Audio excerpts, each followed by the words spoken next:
Good afternoon, everybody. Mr. President, dear Volodymyr, dear friend. I welcome. Come a friend to Oslo today, and Norway welcomes a friendly country, Ukraine. It's the second time you come to us, Mr. President, since Russia's full-scale invasion in February 2022. And we have met frequently, we are in close touch, and we really share your... I met you in Kiev a few weeks ago. We met in London recently. So we now have very close contact among European allies and partners. And let me reiterate on behalf of all of Norway's political life that you impress us with your leadership, endurance and consistent fight for Ukraine's independence and sovereignty. And in that sense, you also fight for values that are very important for all of us. We have just had a couple of hours of continued talks, following up on the contact that we have regularly. And let me just give you the main points of our discussion first. We share your goal, a free, independent and sovereign state of Ukraine. I know that no one wants peace more than you. No one wants peace more than the Ukrainian people who are suffering from attacks and fighting and losses and pain. And your fight and right to self-defense has our full support from day one. And it's still... Es como abordamos esto. Trabajamos en estrecha colaboración en sectores como la energía, la tecnología y las industrias de defensa. Y acabamos de intensificar esa ayuda. Helped significantly. Secondly, we fully support your ongoing efforts to get a ceasefire and then negotiations for a fair, just and lasting peace. Ukraine should be put in the best position to deal with such an end of this conflict. And Ukraine has to have a place at the table when these decisions are taken. We commend your engagement with the United States and President Trump, your communications with him, with European partners, the French and British leadership among European NATO allies. And we believe that the strong European voice is important when Ukraine's future is being discussed. You come from Finland. Finland and Norway are close partners. President of Finland and I are working closely together to support you from our perspective in Europe. And thirdly, the President has updated us on the situation currently, what happens, what you need, urgently, short-term, and in the long-term perspective. And let me just say that the tripling of Norwegian defense support to Ukraine, which has been agreed by unanimous Parliament, is now being immediately translated into support for artillery, ammunition, for drone capacity, and also for investment in Ukraine's own industry. So, Mr. President, this is a partnership that we take forward every day, and you can count on that support. It is the right of a sovereign country to resist aggression, and you have our full support in that fight. And again, you are among friends, and I'm very happy to see you here. Thank you, Volodymyr. Thank you very much. Thanks so much. This is my second time with you, and I'm doing this, doing it With great gratitude. Mekola. To your country, to the people, to you personally. Honorable Prime Minister, honorable attendees, honorable journalists, dear Norway. Cossack support. Thank you. Thank you for our joint work, for our meeting today. It's very warm, and it's a very specific meeting, very useful. Norway, throughout 3 years of this war, absolutely fundamentally, we do not forget, and we will not forget this, absolutely fundamentally on the side of justice, common sense, on the side of protecting life. You and immediately understood what was happening, but we have talked about this many times.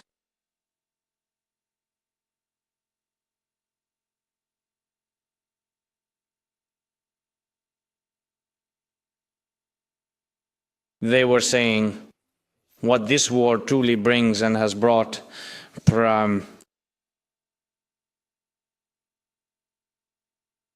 Russia has brought our homes to us, and for that we can thank you for very, very significant support, financial support. It helped. Your support greatly helped us in our resilience. I am especially grateful for the energy support. I addressed you, Mr. Prime Minister, and we are very thankful that Norway supported us in this, helping us get through the winters of this war, which were some of the most challenging. Volodymyr Zelensky. Such winters when Russia targeted our energy system, but Ukrainians endured. We were able to meet the basic needs of our people. We managed to preserve independence. And now, together with everyone in Europe, we are working on restoring peace, guaranteeing security, which so we need it that way. I hope Norway's role in this will continue to be significant in our work with all partners. Concerning diplomacy now and future security guarantees, Europe, America, Western Europe, America, all our partners in the world must work together. I hope that Norway will be part of the efforts to ensure security, and I want to highlight your recent decision, Norway's decision to increase support for Ukraine this year to almost 8 billion United States dollars. This really adds to our long-term confidence. This is a very strong, very serious contribution. It is especially important precisely at such a moment. There was already a moment when diplomacy became significantly more active. For ending this war, it is indeed, I agree with you, very important that in these diplomatic steps, Ukraine is in excellent shape, is resilient. I thank you very much for what you are doing, dear Jonas. We emphasize that only Roman on strong positions, indeed Ukraine can pursue strong diplomatic work and a truly reliable end to the war. We wish for this more than anyone else in the world, which is fair, because the war is on the territory of our land, our country. The continuation of pressure on Russia is necessary so that Putin stops manipulating and takes concrete steps that the entire world wants. In particular, one of the first such steps should to be silent.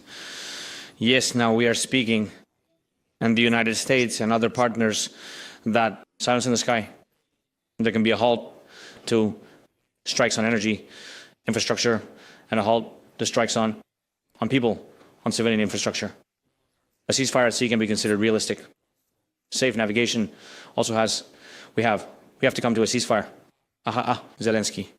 Everywhere on the territory of our state. These are important steps for all sides.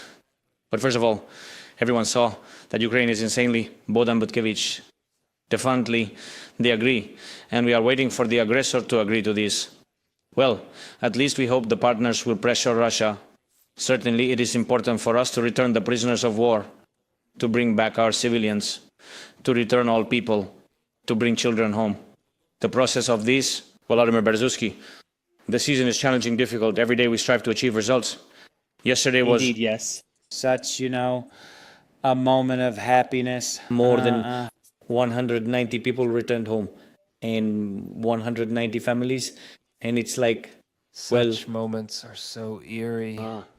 See creepy moments. Wars, they always go hand in hand. moments of tragedy, moments of happiness when relatives met their loved ones at home. These are important diplomatic steps, and we are very much relying on diplomacy aimed at Russia. We spoke today with the Prime Minister. Mr. Minister, about specific If ways not of... about ours. We are already grateful for NASAMS in terms of defensive capabilities. As I mentioned, they have not let our people down and have protected against missile strikes. Russia. It is important for us to continue relying on production, on investments in defense production, our free industries, which we can create, which we can and must develop. I am sure that Europe now needs a new wave of such industrial and technological development so that the continent has everything necessary for defense and Europe is more independent, stronger in today's global competition. To choose. Here, they had good modern jobs. And also, we must give more collective attention to the development and protection of infrastructure. We, through our experience, we talk about it, emphasize that this is very important. Everyone sees how much danger there is now for the security of underwater infrastructure in European seas due to hostile activity. Also, everyone sees how challenges are changing due to the development of drones. And these are new challenges, absolutely new technological challenges for which each country needs its own, in our opinion, it must have its own response. Also more work with others in Europe for the sake of security. Ukraine is ready to join Bohdan Butkevich appropriate efforts. And also I invite, and we are working with Norway within the existing security onboard coalitions. And I'm very glad that we have such a partnership in the development of coalitions and air defense and other technological coalitions. We can also do much more together in the production of various types of drones, which is currently rapid in Ukraine. It is cheaper and it is effective. In practice, we see these, and I think we are the most efficient today, the fastest in Europe or among them. Nevertheless, I am confident that together with Norway, we will provide significantly more security to our peoples and the future of Europe. Thank you again for the invitation. Now, Volodymyr Zelensky, all sincere help to Norway. It's very nice to be your guest. Thank you. Glory to Ukraine. Kringer, glory to Ukraine. So, now we will open up for questions. And the first question comes from the Norwegian broadcaster Television 2. Good day, Mr. President. I will ask the question in English by popular demand from the press corps. After the last week's events in negotiations about a ceasefire, what are your realistic hopes now? When can such a ceasefire enter into force? And if I may add, there seems to be different kinds of understanding in Moscow and Washington at the moment about what a limited ceasefire could mean. What items are included? What is your understanding? Does this proposal for a limited ceasefire include both civilian infrastructure and energy supply infrastructure, or just one of them? Thank you for the question. I will proceed from the assumption that Volodymyr Zelensky, and I heard about what we agreed upon with the American side before their contacts with the Russians. And then my last conversation with President Trump, after his conversation with the Kremlin, we proposed from the very beginning a ceasefire in the sky and at sea, because this is Volodymyr Zelensky. It is not so difficult to control as a first step, because there was no belief that the Russians would agree to any ceasefire. Because in our opinion, they want to continue destroying us, they want to continue the war, to put it briefly. But the American side told us, no, they want to end the war. Well, we want to end the war. So, if anyone will argue, let's then take the appropriate steps quickly. And at the meeting in Jeddah, the American side made a leap or step forward quickly and said, let's talk not about a partial ceasefire, but a ceasefire everywhere. We reacted immediately. Right at the meeting, we responded. My team contacted me because this was a change of the agenda they were traveling with. I said, right away, we confirm. We confirm. We want to move towards ending the war. Yes. And everyone was very happy. Overall, I believe it was a successful meeting. Moreover, I consider it our first bilateral meeting with such a positive result, despite its duration of almost 9 hours. So what is important is that after this, there was contact between the Americans and the Russians, and again, Volodymyr Zelensky. It seems to me that people took a step back because they started talking about a partial ceasefire. Look, well, we are ready, Volodymyr Zelensky. It is better to take steps forward, but we are ready, in partnership with the Americans, to take a step back now and talk about a partial ceasefire. Today, from what we talked about with President Trump, the content is as follows. Ceasefire concerning the security of the energy systems of both countries. Fire. That means without any attacks on the energy infrastructure, and also, as it sounds, and also other civilian infrastructure. I raised this issue with President Trump and said, then, in my opinion, our side will prepare civilian infrastructure objects that, in our opinion, are of interest. The structure. That is, I do not want there to be different understandings of what the parties will agree on, or, let's say, God willing, the parties will agree at the next meeting, which will be on Monday in Saudi Arabia. Our technical teams will be there. I understand that the structure is such that it will be a meeting between Ukraine and America. And then, as the American partner said, shuttle diplomacy, and then America with Russia, or it could be parallel meetings in one country. On the same topic, He said, what am I talking to you about? The next question comes from Bloomberg. Bloomberg question to you, Mr. President. Regarding the energy infrastructure involved in discussions, is it only the Zaporizhia nuclear plant that's being discussed in terms of United States taking ownership, or are any other Ukrainian energy assets being considered as part of any potential agreement? Volodymyr Zelensky, thank you for the question. All nuclear power plants belong to the people of Ukraine. These are state nuclear power plants. This is ours. It is not private property. Energy, nuclear energy. In Ukraine, yes. We have thermal generation. There is green energy. There is private. There is private partnership. And there is fully private energy. This is completely understandable and correct. Volodymyr Zelensky. But all nuclear facilities belong to the state of Ukraine and the temporarily occupied Zaporizhia region in the city of Enerhodar, where this occupied plant is located. It also belongs to the Ukrainian state. And everyone recognizes this. By the way, the IAEA recognizes it, and various international institutions recognize it.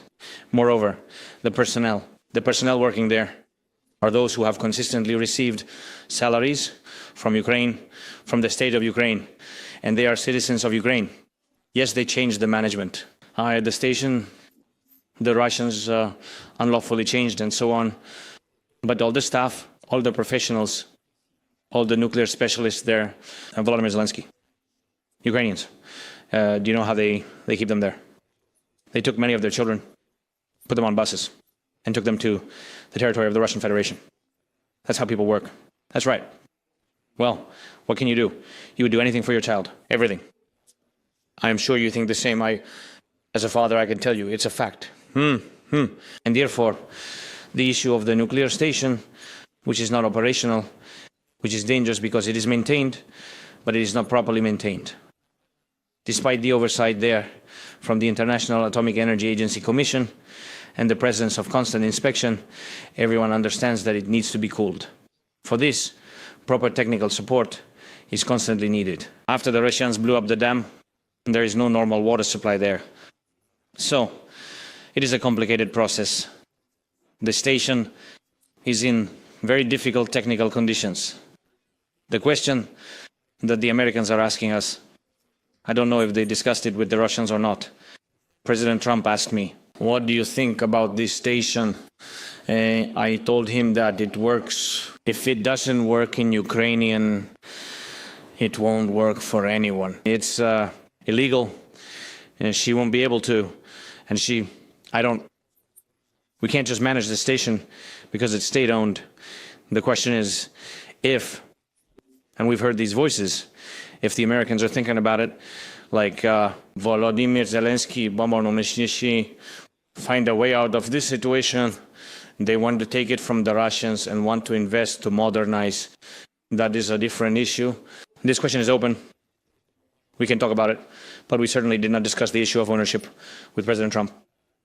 Moreover, we did not discuss the messages you are talking about now. I have already seen such messages in the press. Volodymyr Zelensky. Overall, we will not discuss generation in Ukraine. Today we have 15 atom key units operational. These all belong to our state. We are connected to the European network. For us, this is a serious guarantee of energy security.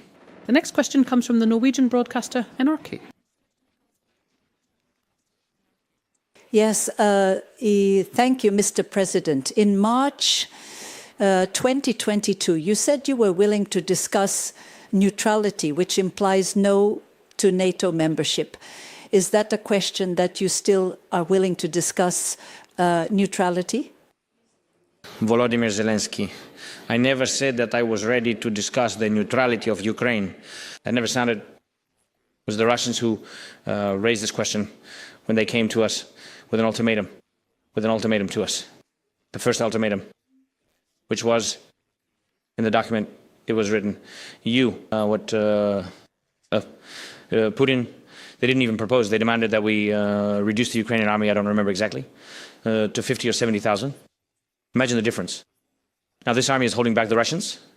It's 800,000. So imagine what they wanted. 50 to 80,000, the Ukrainian army. Neutrality, meaning non-alignment, right? Any kind of non-alignment, basically.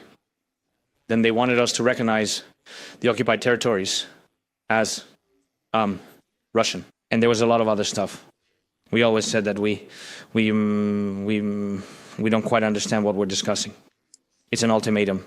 This is not a proposal to end the war.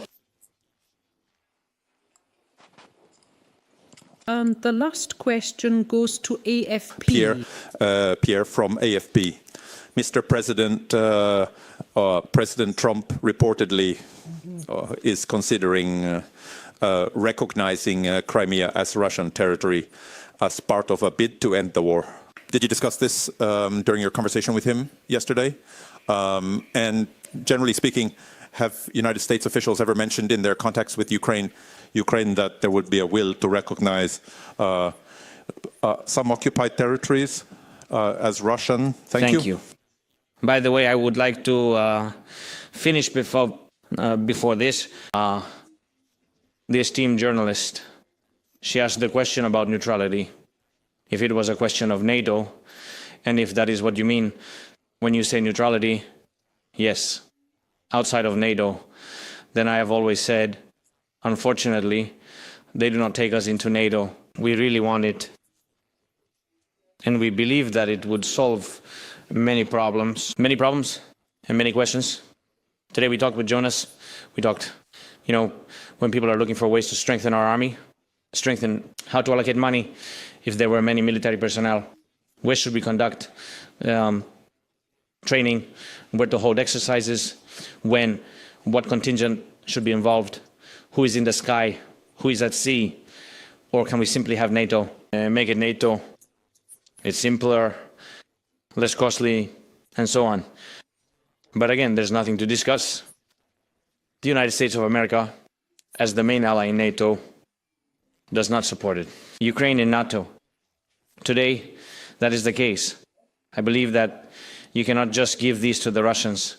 I think that it is a big gift to remove this topic from negotiations. I just believe that it is wrong. That is my opinion regarding your question about Crimea, the Ukrainian peninsula Crimea. Trump did not raise this issue with me. We once talked with him about Crimea back in September in New York. He was simply interested in how it looks, what is in it, why Ukrainians, love it so much, because he heard that Ukrainians really love Crimea. And just that we simply talked about it. I told him that it is unique nature, it is our integral part, it is our Ukrainian peninsula. Besides all things, I don't want to take up time now. Besides, things understood that without Ukrainians, Crimea is dying, because all logistics are connected to mainland Ukraine. Water, logistics, and most importantly, what about tourism? Bogdan Burkevich. What is the most important for tourism and Crimea?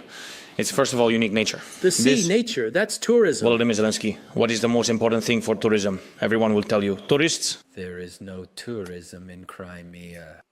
In Crimea, 11 years to Crimea. There's no here in the summer 3 million tourists, 2,800,000 are Ukrainians. This is the answer. You can do whatever you want. 5-star hotels, many different buildings, but you won't bring